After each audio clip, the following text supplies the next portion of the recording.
Sleep apnea impacts millions of Canadians. One man who has a severe form of the condition reached out to Speaker's Corner after a product he relies on to stay healthy was recalled but never replaced.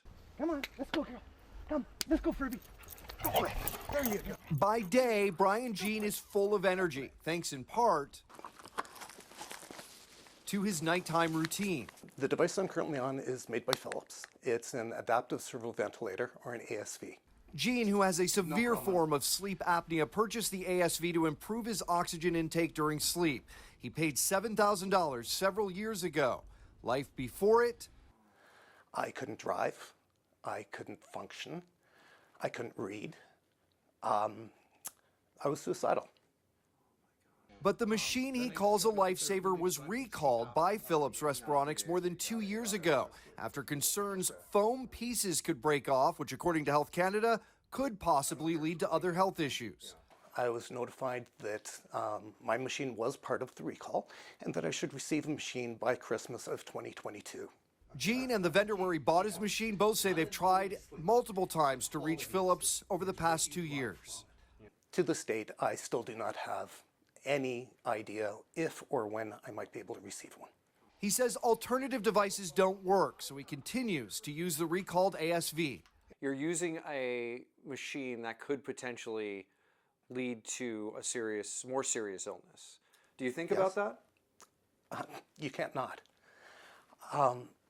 But I don't have a choice. There's no choice in this whatsoever.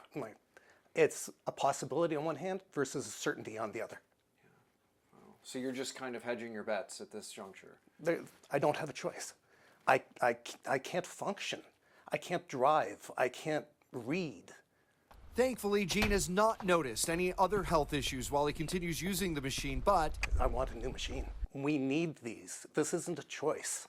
desperate for answers, he reached out to Speaker's Corner. We contacted Philips, who promised to look into Gene's case. They did, contacting him immediately. He sent us this video later. Philips said that they sent me a new machine on January 9th of 2023, but the vendor had no records of receiving it. A revelation Gyene says he was never told about in his previous inquiries into his case, only finding that out after we reached out to Philips. As for what went wrong, Philips wouldn't say, telling us they can't comment on a patient's case. But according to Gyene, Philips has agreed to send me a new machine, and I'm expected to receive it at the end of next week. Thanks again to Pat and City News.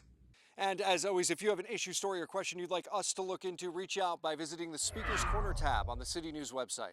Pat Taney, City News.